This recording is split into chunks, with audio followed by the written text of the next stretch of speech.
Salom. Bir soniya to'xtang va o'zingizdan savol so'rang. Siz aslida kimsiz?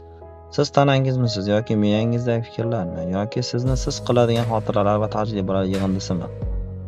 Ilm-fan bu savollarga qiziqarli javob beradi. Bugun biz biologiya, nevrologiya, psixologiya orqali inson kimligini tushunishga harakat qilamiz. Qani ketdik. Birinchisi, siz hujayralardan tashkil topgan, ilmiy jihatdan qarasak, trillionlar hujayralardan tashkil topgan biologik tizimsiz. O'rtacha insonning tanasida taxminan 37 trillion hujayra mavjud. Har bir hujayra esa DNK deb ataladigan genetik kod bor. Bu kodning sizning ko'zlaringiz va tanangizga ham ta'sir ko'rsatadi. Qiziq tomoni shundaki, sizning tanangiz doimiy ravishda yangilanadi. Masalan, teri hujayralari bir necha haftada, qon hujayralari bir necha oyda. Demak, sizning tanangiz aslida doim o'zgarib turadi. Sizni siz qiladigan markaz. Agar tanangiz biologik mashina bo'lsa, uning boshqaruvi markazi miya. Uni inson miyasida taxminan 86 milliard neyron mavjud. Neyronlar bu elektr signallari orqali bir-biri bilan aloqa qiladigan hujayralardir.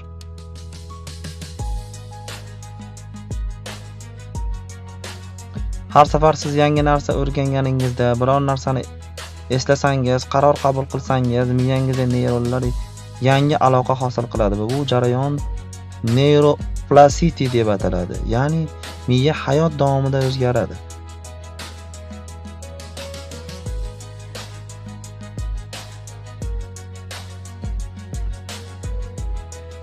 Ong va psixologiya.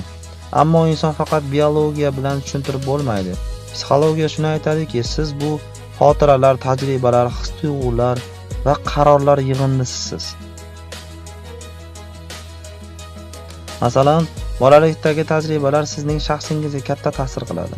Har bir insonning hayoti turlicha bo'lgani uchun har bir inson ham noyob shaxs hisoblanadi.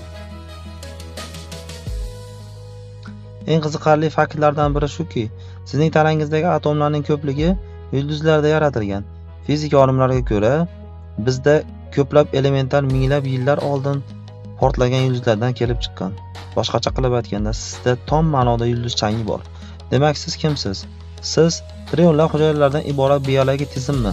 Milliardlab neyronlardan iborat miya, xotiralar va hattoki koinotning bir bo'lagimisiz? Ammo eng qiziq savol hali ham ochiq qoldi.